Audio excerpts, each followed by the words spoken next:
সিংহ মহারাজের জয় হোক। সিংহ মহারাজের জয় হোক। মহারাজ, আপনি কি আমায় ডেকেছেন? পাখি গিয়ে আমাকে বলল। হ্যাঁ, তোকে ডেকেছি। তুই নাকি মুরগিকে ডেকে খেতে চেয়েছিলি।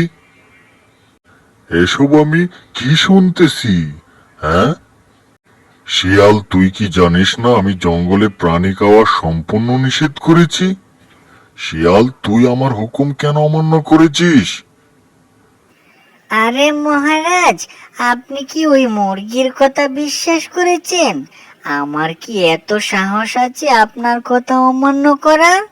এত বড় সাহস আমার এখনো হয়নি মহারাজ। তাই ওইরকম চিন্তা ভাবনা আমি কখনো করি না মহারাজ। আচ্ছা, তুই এখন যা। আর মনে রাখিস, জঙ্গলের কোনো পশু পাখির উপর তুই নজর দিস না।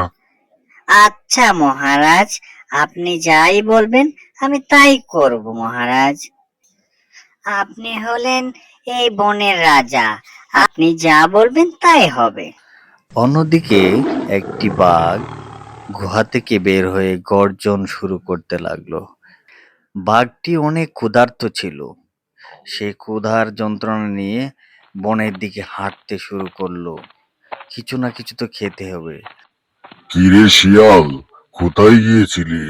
তোকে দেখে খুব বিষণ্ণ মনে হচ্ছে। তুই কি কোনো বিষয়ে চিন্তা করছিস? কোথায় আর যাব, সিংহের কাছে গিয়েছিলাম। তুই সিংহের কাছে কেন গিয়েছিলি? কি দরকার ছিল সিংহের কাছে যাওয়ার? বাঘ ভাই, কি আর বলবো কষ্টের কথা। তুমি তো জানো এই জঙ্গলে কি নিয়ম চলছে। এই জঙ্গলের কোনো পশু পাখি খাওয়া যাবে না, সম্পূর্ণ নিষেধ। আমি আজ একটা মুরগি খেতে চেয়েছিলাম, কিন্তু ওই বেটা সিংহ মহারাজের কাছে আমার বিরুদ্ধে অভিযোগ জানায়। এই জন্য মহারাজ আমাকে ডেকে অনেক শাসিয়েছে। আরে শিয়াল, আমার সামনে সিংহের কোনো কথাই বলবি না। ওই সিংহ একটা বদমাশ, বেয়াদব। তার জন্য আমি কোনো মাংস খেতে পাচ্ছি না, ঘাস খেয়ে বেঁচে আছি। ওর কথা আমার কাছে বলবি না। আমি একটা সবল সুস্থ বাঘ হয়েও আমি ছাগলের মতো ঘাস খাচ্ছি বেটা বদমাশের জন্য। বদমাশ নাকি নিয়ম করেছে এই জঙ্গলে নাকি কোনো প্রাণী খাওয়া যাবে না। আমরা তাহলে কি খেয়ে বাঁচবো? আমরা কি ঘাস খেয়ে বাঁচবো? আমরা তো মাংস বুঝি, আমরা ছাগলের মতো ঘাস খাচ্ছি। আমি একটা বুদ্ধি দেই মামা, এই বুড়ো সিংহকে মেরে তুমি বনের রাজা হও, এটাই বেস্ট। তাহলে তোমাকে ঠেকানোর কেউ থাকবে না, আর আমি তো তোমার সাথে আছি। তুমি হবে একক অধিপতি। তাই নাকি শিয়াল? তাহলে তুই সিংহকে গিয়ে বল বাঘে হচ্ছে এই বনের নতুন রাজা। আর সে যদি আমাকে রাজা হিসেবে না মানে, তাহলে আমি এই বনে আগুন জ্বালিয়ে দিব। কাউকে সুখে থাকতে দেব না। আর যদি সিংহ না মানে, আমার যা ইচ্ছা তাই করব। তুই যা, তুই সিংহকে গিয়ে বলে দে আমি এখন এই বনের একক অধিপতি। বদমাইশটা অনেক করেছে, অনেক নিয়ম কানুন করেছে, আমরা কি না খেয়ে থাকবো? যা, তুই যা। আচ্ছা বাঘ মামা, আমি এখনই যাচ্ছি। আমি সিংহকে গিয়ে তোমার এই কথা আমি বলে দিচ্ছি। শেয়ালটি মনে মনে ভাবতে লাগলো তার পরিকল্পনায় সফল হবে এখন। সে বাঘ আর সিংহের মধ্যে একটা বড় ধরনের ঝগড়া লাগিয়ে সে শান্তিতে মুরগি হাঁস খাবে, আর না খেয়ে থাকতে হবে না। সে খুবই খুশিতে লাফাতে লাফাতে সিংহর কাছে গিয়ে পৌঁছলো। মহারাজ, ও সিংহ মহারাজ, উঠুন। আপনার তো এখন ঘুমিয়ে থাকার সময় নেই। উঠুন, উঠুন।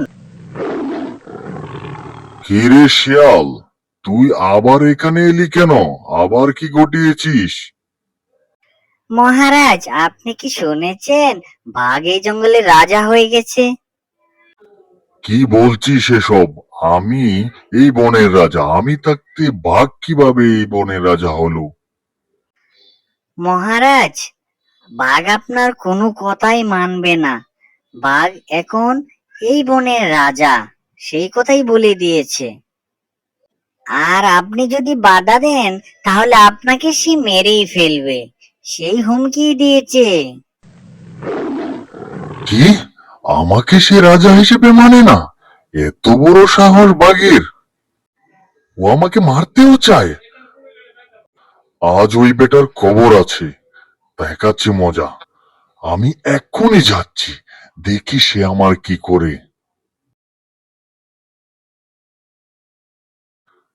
কিরে বাঘ, তোর এত বড় সাহস!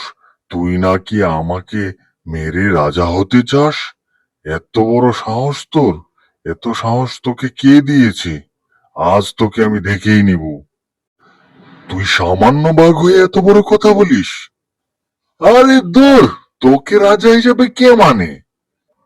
আজ তোকে মেরেই ফেলবো। আজ তোকে মেরেই ফেলবো। তুই আমার যোগ্যতা নিয়ে প্রশ্ন তুলিস? আজ তোকে মেরেই ফেলবো। তুই আমার গায়ে হাত দিয়েছিস? তুই আমার গায়ে হাত দিয়েছিস? তুই একটা বুড়ো সিংহ, তুই আমার গায়ে হাত দিয়েছিস? আমি এই বনের রাজা।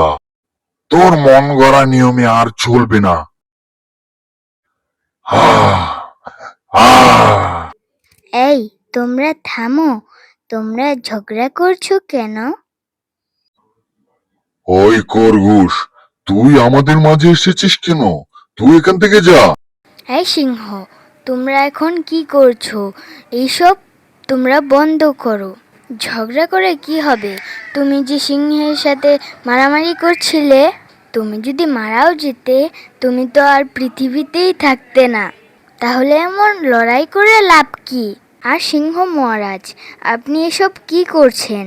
আপনার তো বয়স হয়েছে, আপনি যদি লড়াই করতে গিয়ে মারা যেতেন, তাহলে তো রাজত্ব জীবন দুটোই যেত। তাহলে এমন লড়াই করে লাভ কি? একটা কথা সব সময় মনে রাখবেন, লড়াই করে কোনো সময় কোনো সমস্যা সমাধান করা যায় না। আমি আর এই জঙ্গলের রাজা হব না সিংহ মহারাজ। আপনি এই জঙ্গলের রাজা। এখন পর্যন্ত আপনি এই জঙ্গলের পশু পাখির কথাই ভাবছেন, আর আমি রাজত্বর চিন্তা করছি। আমাকে ক্ষমা করুন সিংহ মহারাজ। এরপর সবাই সবার বাসায় চলে গেল।